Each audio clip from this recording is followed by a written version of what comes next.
All right. Welcome back to another episode of the Purest Play podcast. I'm your host, Keenan. I'm very happy to be here, very happy to be back. It feels like it's been forever since I've did a pod, but it's only been 1 week. All right? But nonetheless, here we are for episode 7. All right? Shout out my man, Jacob.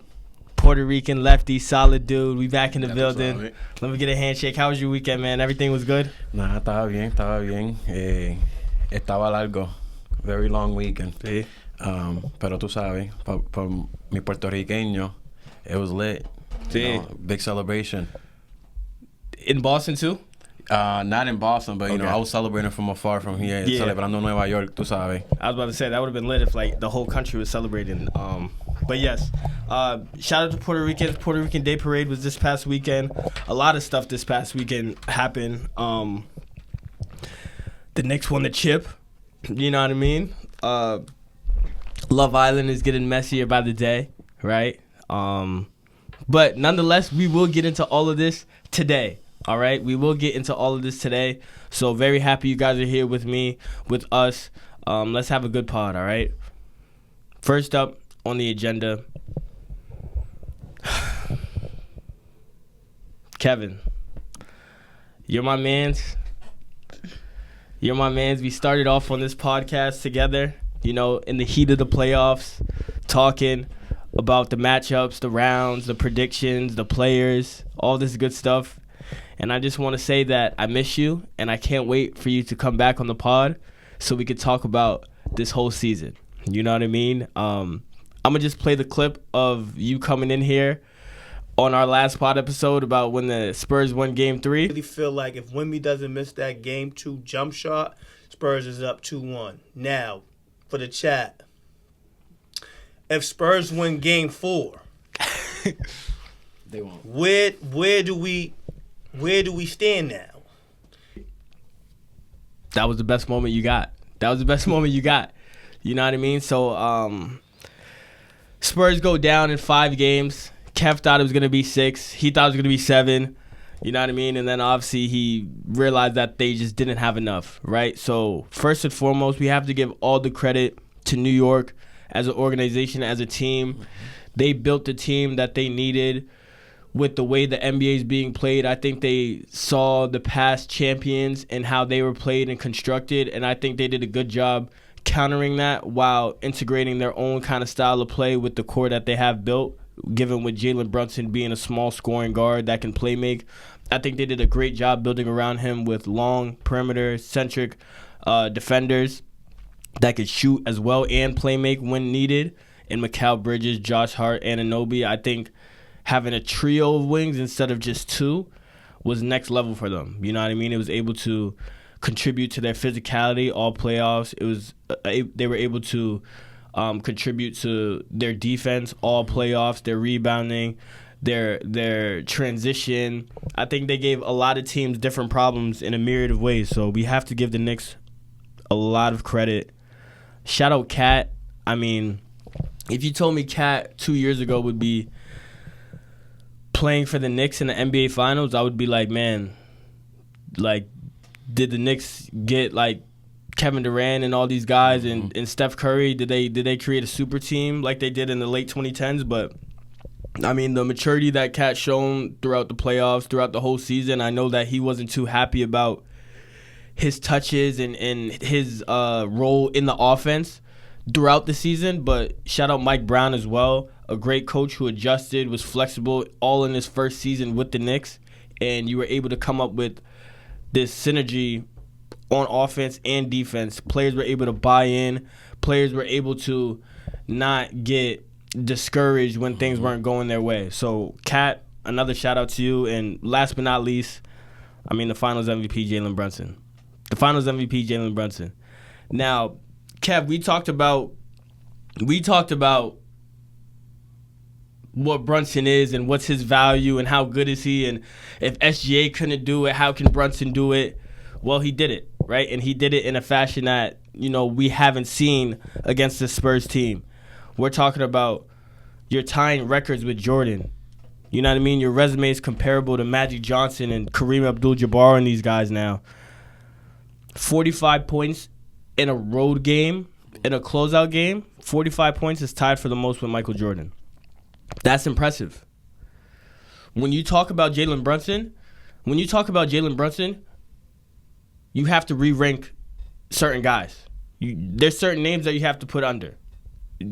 Point guards, players, scorers, lefties, whatever you want to put it. You have to make room for Jalen Brunson at this point.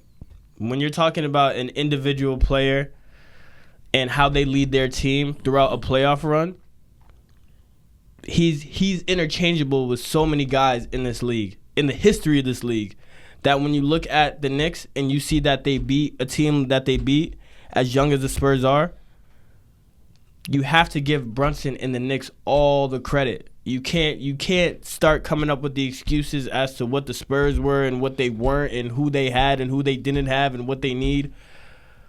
Because we were saying all these same things about the Knicks for the past however many years, right? And Brunson comes along, signs the contract, gets the pay cut. Like I said, we don't know where he's getting the rest of the money from, right? We're not worried about that. You know what I'm saying? But to have a leader like Brunson, an undersized guard, and to beat all these narratives is nothing short of impressive. So congrats to the Knicks. I was just in New York this past weekend, too. I felt, as someone from Boston, I felt happy for them being in the city while they're winning the championship, because you do realize that 53 years is such a long time. There's so many people that aren't here with us anymore, and so many people that never got a chance to see this, that's been waiting on this stuff, right? So in New York, of course. So, just happy for the fans as well, honestly. You know what I mean? Of course, New Yorkers, we know, all the stereotypes of being obnoxious and over their head and stuff like that. But, from a sports perspective, you got to be happy for a group of people that's been waiting 50-plus years. You know what I mean? Parents have passed, grandparents have passed.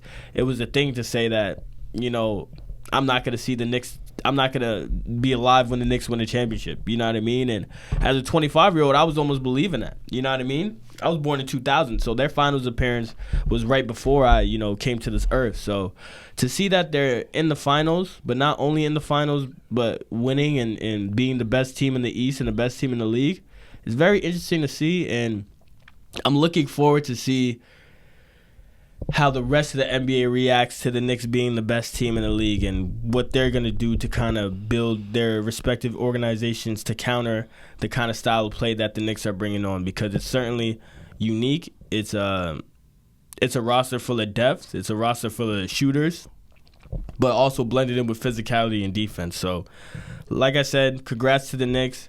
Y'all enjoy that summer. I'll probably be back in New York by the end of the summer. You know what I mean? That's how lit it should be over there. So I'm looking forward to all that stuff, man. So, Jacob, how do you feel about, the Knicks winning the chip and all that stuff, man? So, mommy's from Brooklyn, born and raised there. And, it's always going to be one of those things where New Yorkers, it's in my blood. Mm-hmm. It was exciting just seeing them. Like I always tell you, even no matter what team it is, like they made it to the finals. They deserve to win, mm-hmm. I'm just glad that they won, especially this specific team, knowing Jalen Brunson's dad also played, I believe, the Spurs back then, and they lost to them in the finals. Yep. So seeing that, I know his dad felt like he finished that chapter for him. Yeah. A lot of pride. Really cool. Yeah, it was really cool seeing that. And even talking about his dad real quick, because I know the previous game when the bad luck orange prick was there, yeah, he locked in with his son and gave him a quick talk, because I know he wasn't really feeling it, and it was it was nice seeing that type of support, even though after so many years he wanted to see this happen, and it ended up happening. So it was really cool seeing it history happen. It was really cool again, right before our eyes. Yeah, for what is it, 53 years? Yeah, it's mommy's 50, bro. Right. Mommy, you know what I'm saying? So it's my it's mom really wasn't cool. even born as well, yeah. So it's really cool just seeing that, I literally called mommy. I'm like, yo, I was at a bar watching the game. So it was really cool just getting to see that and experience it. Also being in Boston, there was a lot of haters. Yeah. And it's not even the team, it's just the fact that they're from New York. Right. But, I don't care. I'm going to support who I'm going to support. And I'm just glad they won. Also, fuck Stephen A. Smith. He don't deserve to be hopping on this train. He talked hella shit about Brunson, and now he's over here acting like he was hella proud of him. Yeah. That's all I'm going to say. And that's another, shout out Jalen Brunson, too. The way he's been addressing everybody and being super respectful, but also super clear on, him knowing that people like Stephen A., people like Draymond said these things about him, Becky Hammond. He's being very respectful, but he's also making it very known that, hey, I seen what you said, and that was really stupid. You know what I mean? So he's not just going to smile and come on your show and be all happy to be here. Like, no, I'm doing this because I'm obligated. And two, you didn't even think I was going to be here. So what are we really talking about? You know what I mean? I find that to be super funny, and that's another reason why I love Jalen Brunson. He's just such a killer, and he has so much self-confidence, and he's not brought up too high by the compliments, and he's definitely not being taken down by any kind of doubts that people have for him. So that was super dope. And before we move on from this Knicks championship topic, I just want to talk about how we were here recording our last episode fresh off of Game 3, right, where the Spurs got their one win, right, and the orange guy was there, and Spurs fans were getting beat up outside of MSG, right? We was almost thinking that this series was going to take a turn for the worse in MSG, but the next game was the game of the series. You know what I mean? The defining game of the series. And I was sitting here talking about the importance of Game 4, our last pod right before the Game 4 started, because I just, I love the narrative of a Game 4. And tell me what you told me over the DMs while Game 4 was going on. Tell me what was going on. Tell me what you told me at like halftime. Oh, so it's just my observation. I don't be watching these games like that, like how y'all be, but I usually see it as if you're starting off really strong in a game, like, which is great, but you got to pace yourself, because, she still got a whole other half. And I feel like I had a feeling, and I told him this before halftime, if anything. I'm like, they're moving really fast. They're doing good.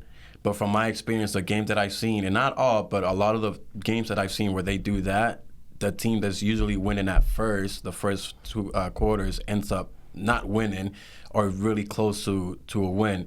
And I was letting them know, I'm like, nah, I think Knicks are going to win for sure. Like, they're going to catch up. They caught up, 29 points? Yeah, they were down 29. Yeah, so crazy. And then it was just crazy. Like, I definitely should have bet money on that. Yeah. I should have. And the crazy part is, too, I'm watching the game at home, and he's texting me this stuff at, like, halftime, just, like, around the third quarter. And I'm watching the game like, man, already knowing what they did to Cleveland Game 1 last series, right? I'm already knowing. I'm still sitting there saying, this is the largest lead in finals. Like, if they come back from this would be the largest comeback. I'm like, they're not. They just won last game. Like, I doubt they're going to come back. You know what I mean? I doubt the Spurs are going to let go of the rope that much. And lo and behold, they let go of the rope, and that was by far, without a doubt. You know what I mean? This guy's a psychic. That was without a doubt, the determining factor and the defining moment of the series. And even Jalen Brunson mentioned what happened that game as a defining moment of their team, which is kind of funny and ironic because of the relationship he has with Josh Hart, but also very true. But Josh Hart has that breakaway layup to go up 1, right? With like a minute or so left, maybe even less. He blows the open layup, right? They stay composed. Josh Hart fouls him down on the other end too after he misses the layup.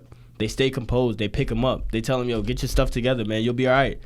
And what happened? They foul Wemby. Wemby ends up missing both.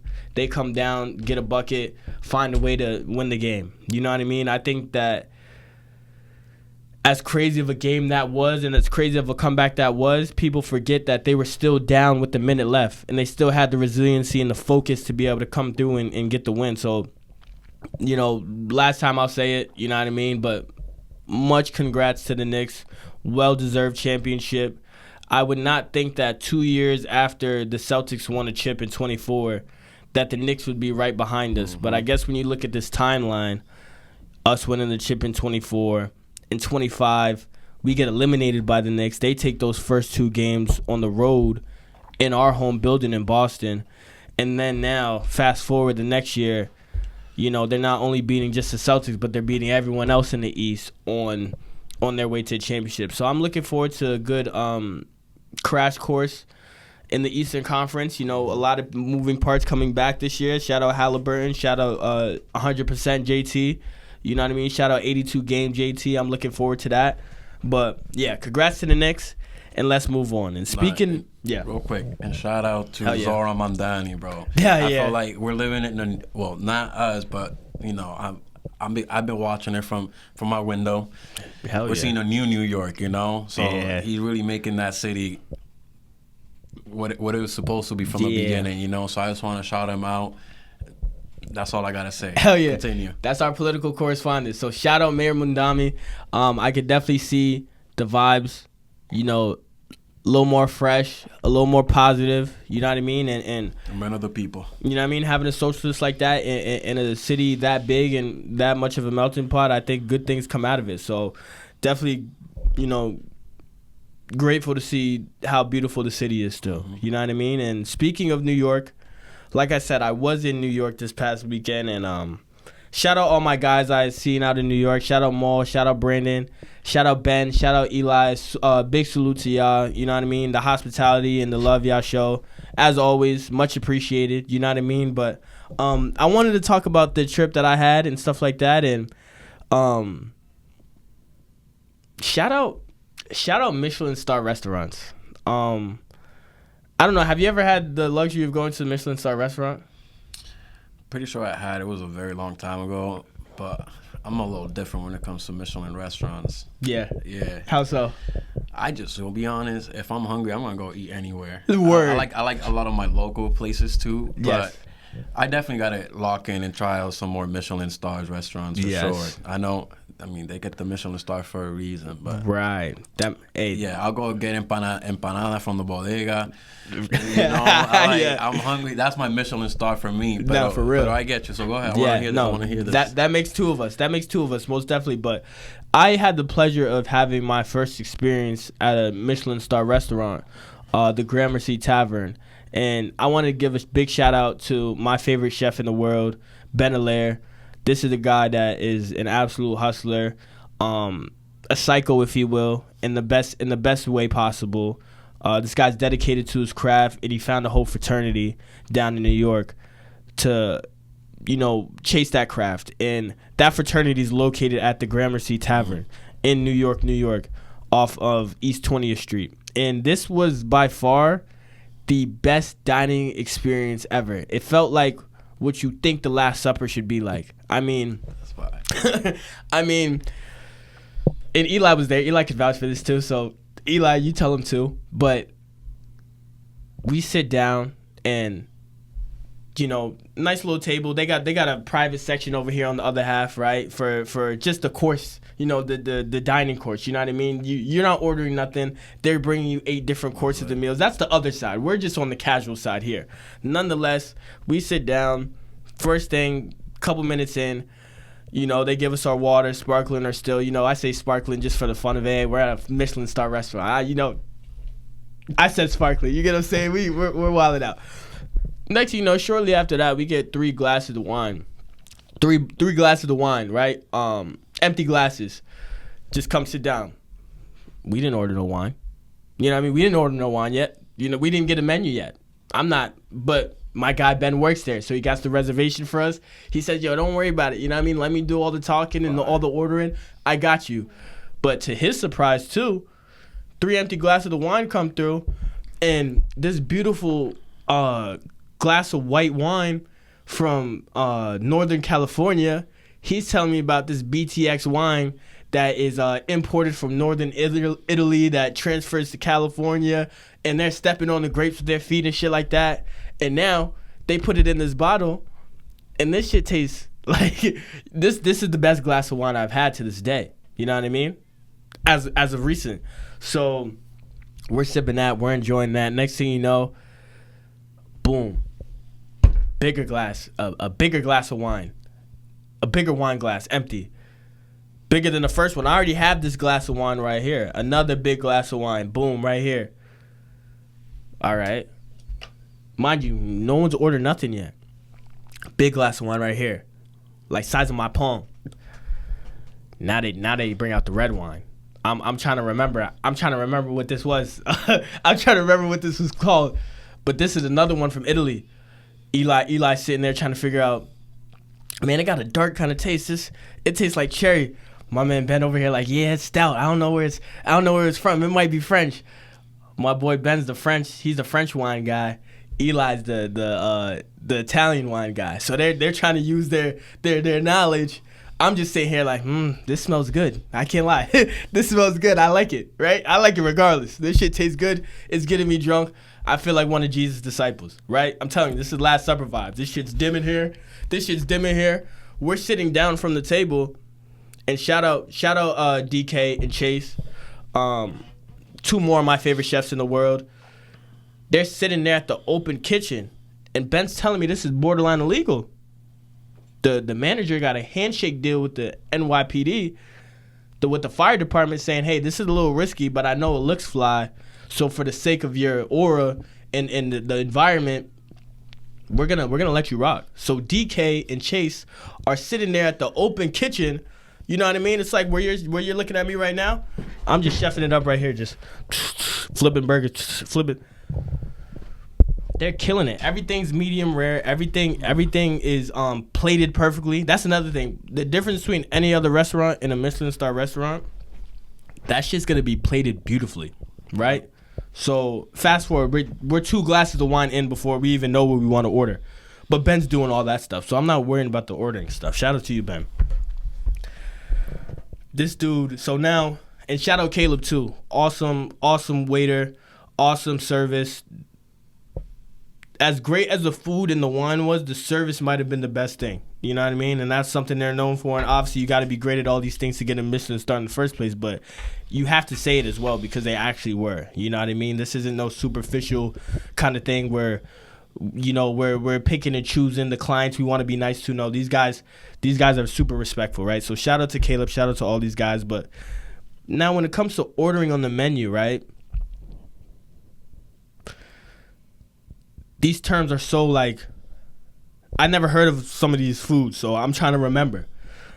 My man Ben says, you know what we're gonna get? We're gonna get the beef. We're gonna get the beef Carpaccio.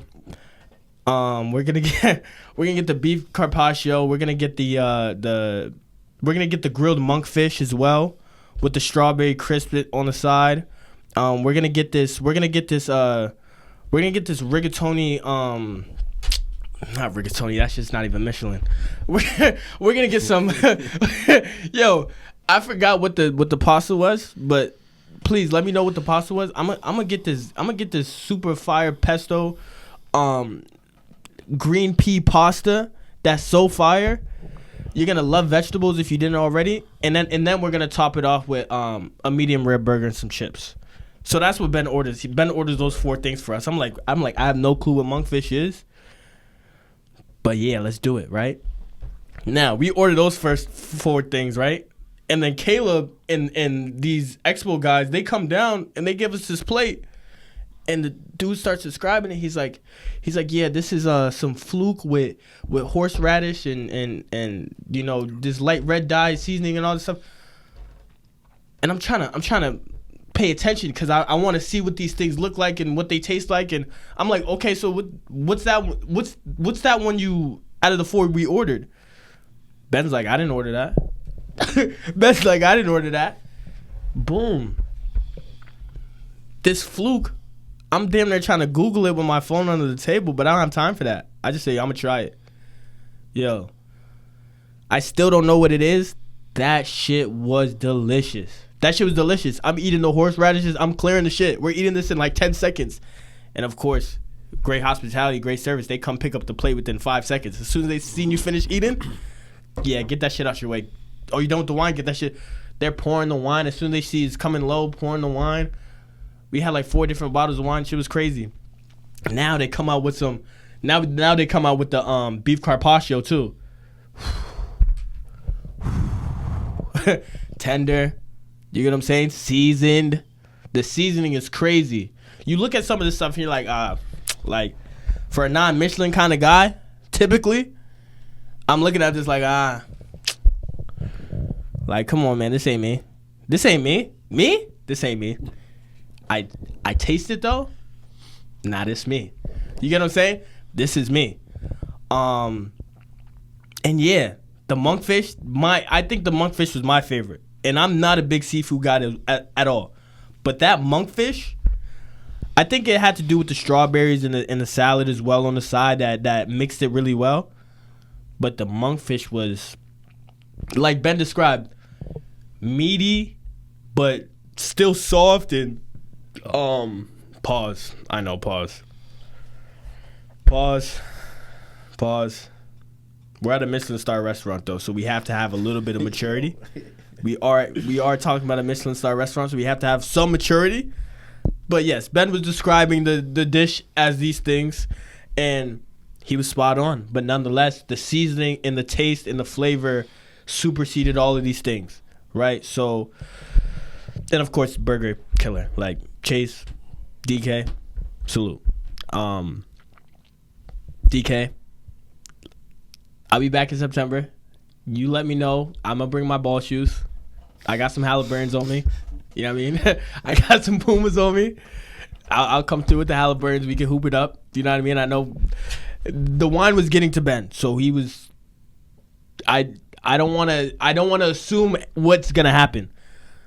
But yes, I do enjoy playing the sport of basketball, and of course, I love playing it with my friends, and even more so, my friends' friends. So, looking forward to coming back in September. Yeah, I'll see you out there on the basketball court. All right, that's a side note. But yes, overall, this experience was top tier. The hospitality, the food, the wine, the culture, the information I was getting, the scenery. I mean, I thought I was gonna walk past Carmelo in that restaurant. You know what I mean? I thought I was Carmelo.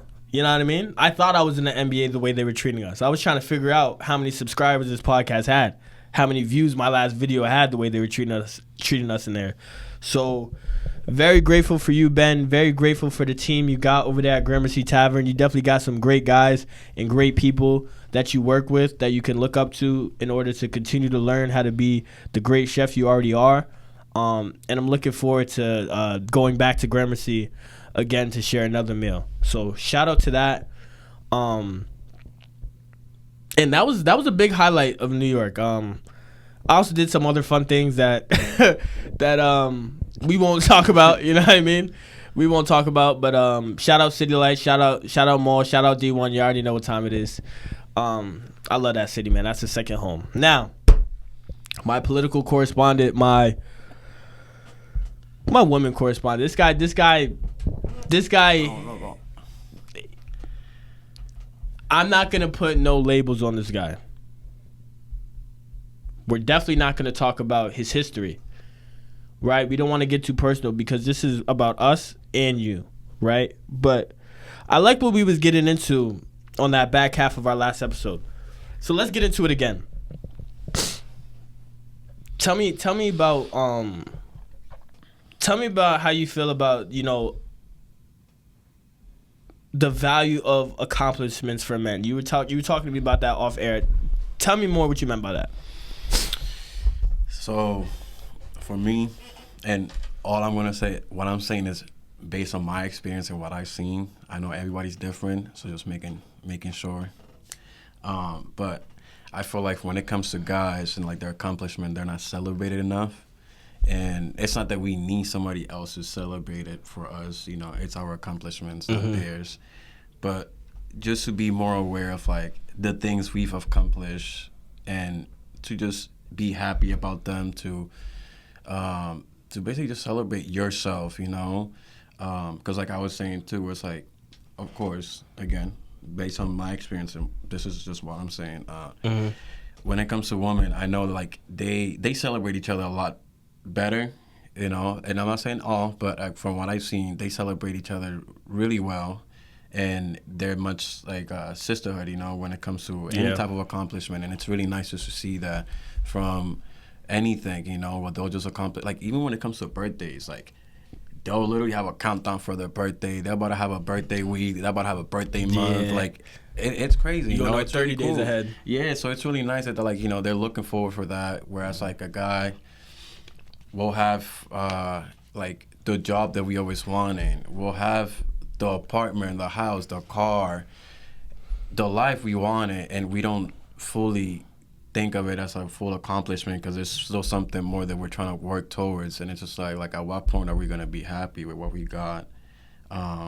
So I'm just saying that, like, when it comes to guys, we should be more excited, more aware of the accomplishments we have. And it's something that I feel like I need to do and I struggle with. Like, the type of work we're doing here, like, it's amazing, you know? Yeah. Never thought we would be doing this type of work and the type of things that we're currently doing. Like, even you with the podcast, like, we talked about this, last year? Yeah. And then you're literally doing it, you know, you started it. So it's like, that's another big accomplishment. And if you don't got people like us celebrating each other, and again, it should be yourself too, but if you don't got people like this celebrating each other, it's so hard to, like, notice the things sometimes that you have accomplished just because you're still looking for what's the next big thing for you. Yes.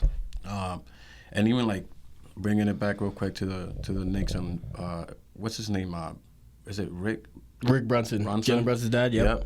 Like, I was telling you, like, that one clip where he literally had to tell him, like, yo, you know, basically, like, it's fine, like, locking in type of stuff. And it's just like he's still happy and excited for his son doing the things that he's doing, even though it was a loss. Look where it led to, you know. Yeah. So having that person that pushes you to do better can go so far. But again, I'm just saying, when it comes to guys, like, really think about the things that you always wanted to do, the things that you're currently doing, like the accomplishment, like, highlight those things, you know, rather than focusing on, okay, cool, I made it here. What can I do next, or what can I lead to next? Like, like, take it slow, get that highlight, you know, accomplish it, get excited about it, and then move on to the next thing. Because I feel like we move in so fast where we don't even see the full picture. Yeah.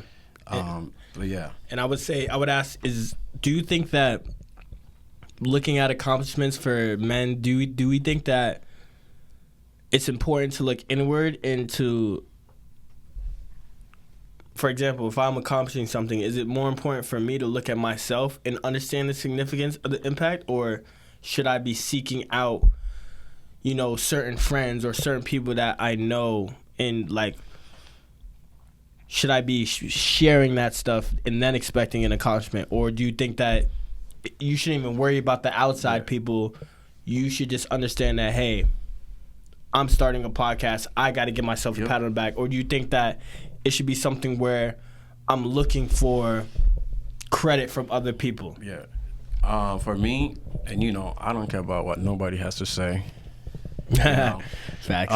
So other than those people that actually care about you, and even that, like, it's not like it should make a big difference in your life. But, like, I was saying, it's like you always got to look inward, you know, look at the things that you always wanted to do. Have you done those things? Be happy about them.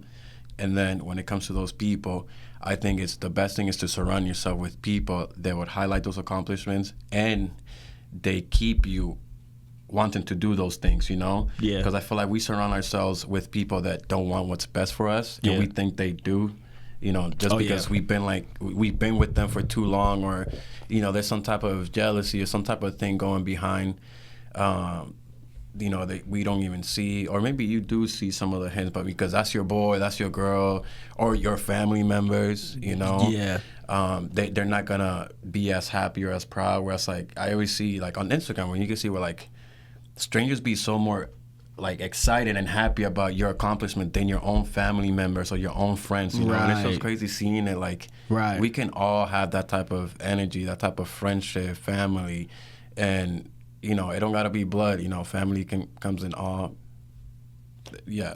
whatever. It just surround yourself with people that want to accomplish things, want to keep growing. The second that you're not trying to grow, that's when I'm like, step back, and I'm like, okay, I need to step back a little bit, continue focusing on myself, you know. But definitely just surround yourself with positive, like-minded people. Speaking of accountability, do we think that if a woman you're talking to, do we think that if you're talking to a woman and they're not giving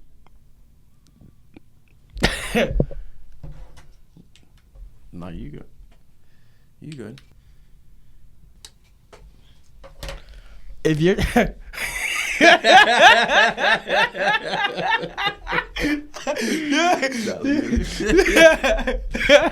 Alright. Listen, speaking of accountability for women, if you're talking to a woman and they're focused on what you're bringing and how you're acting, and they're not really explaining how they feel, do you think that that woman is more than likely talking to multiple men? Because I was thinking, and let me explain, give you further context. Because I'm watching Love Island, right? And I'm not generalizing this. This is just something I'm seeing. Knowing that we're all human beings, it happens somewhere else in the world. I'm not saying that all women do this, but I'm just saying after seeing this one person, it makes sense why other people may do this too.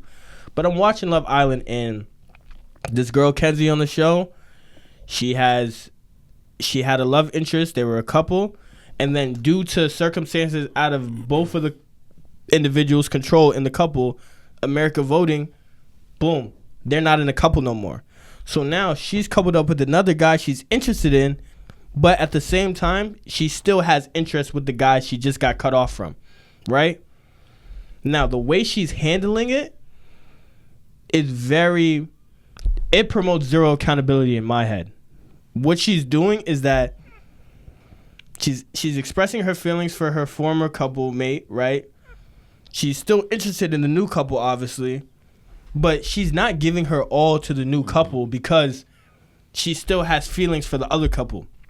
The problem within this whole situation is that she's not doing a good enough job expressing to everybody involved.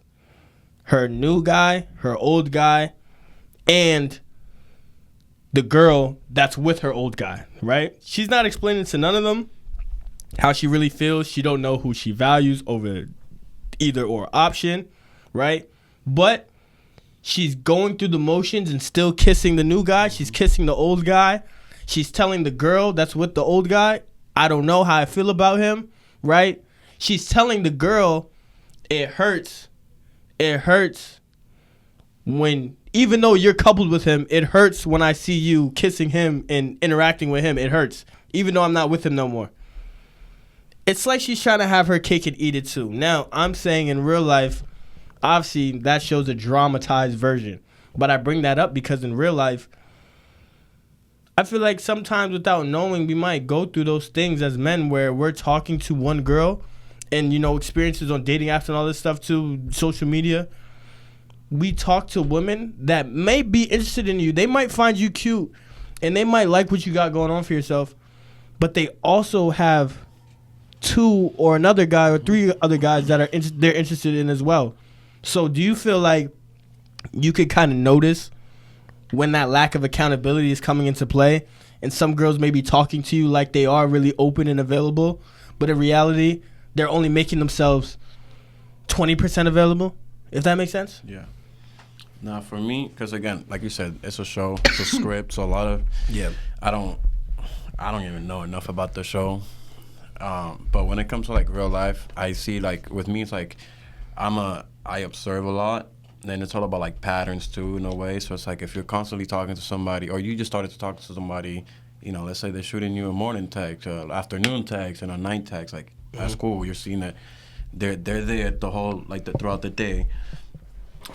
Maybe like a week later passes on and y'all still chatting, but it's not even as consistent. Yeah. Life, things happen, so you're not really expecting much. But then it comes 2 weeks later and it's less talking. That's when you kind of start noticing. I'm like, okay, maybe they are talking to somebody else. Or like, and like I always say, like I don't expect much from nobody until it's like set and done.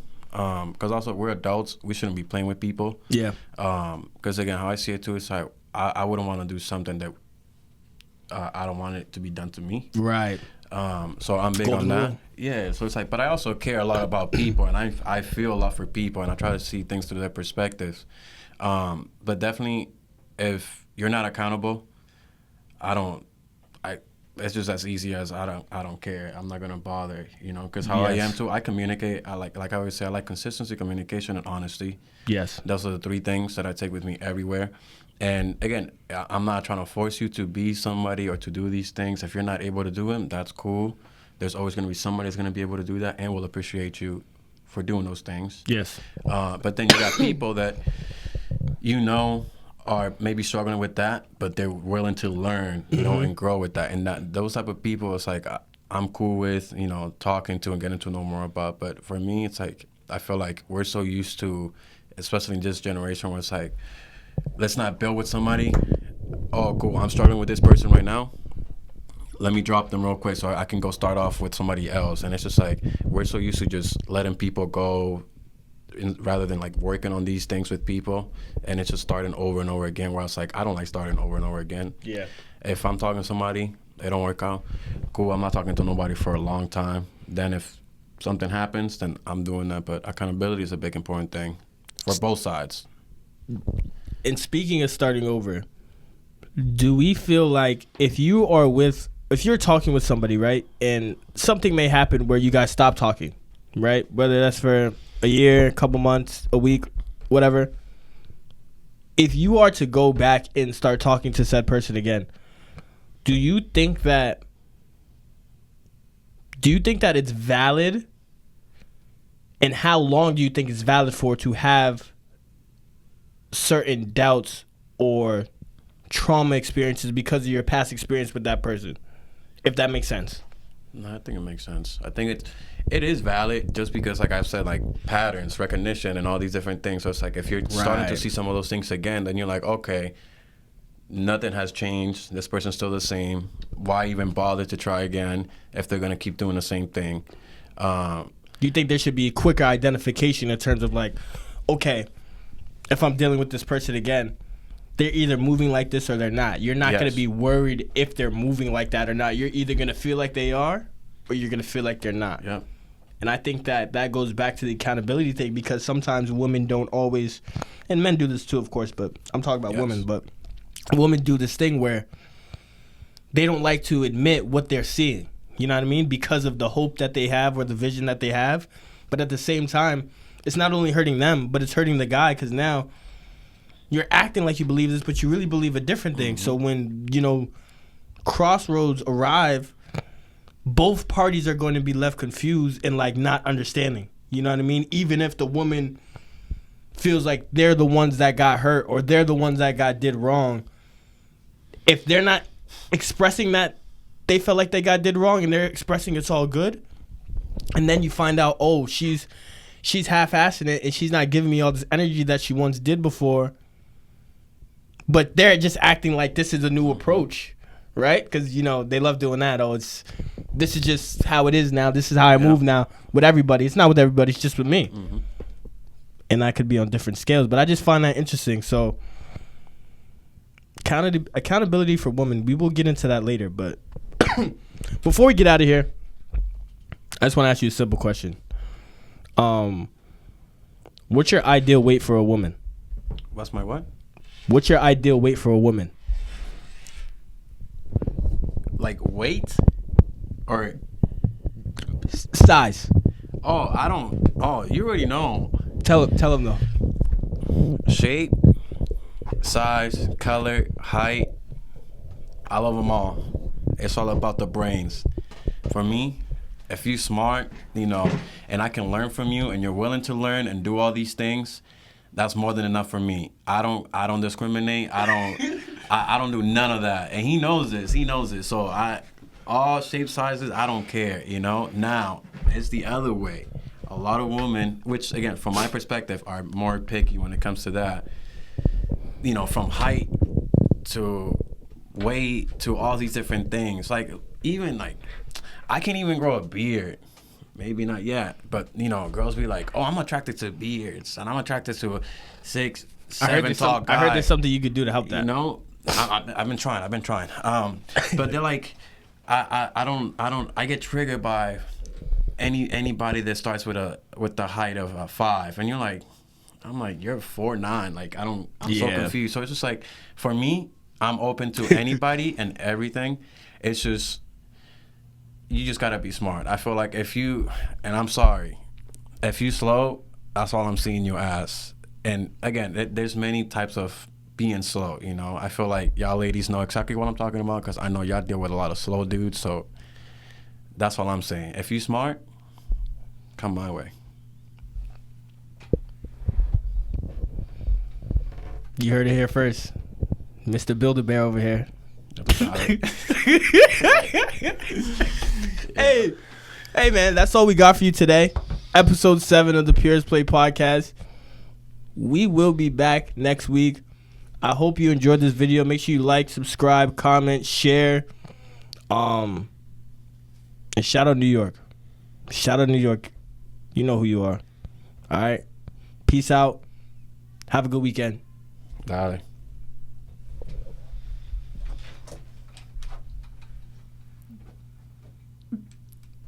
Good shit.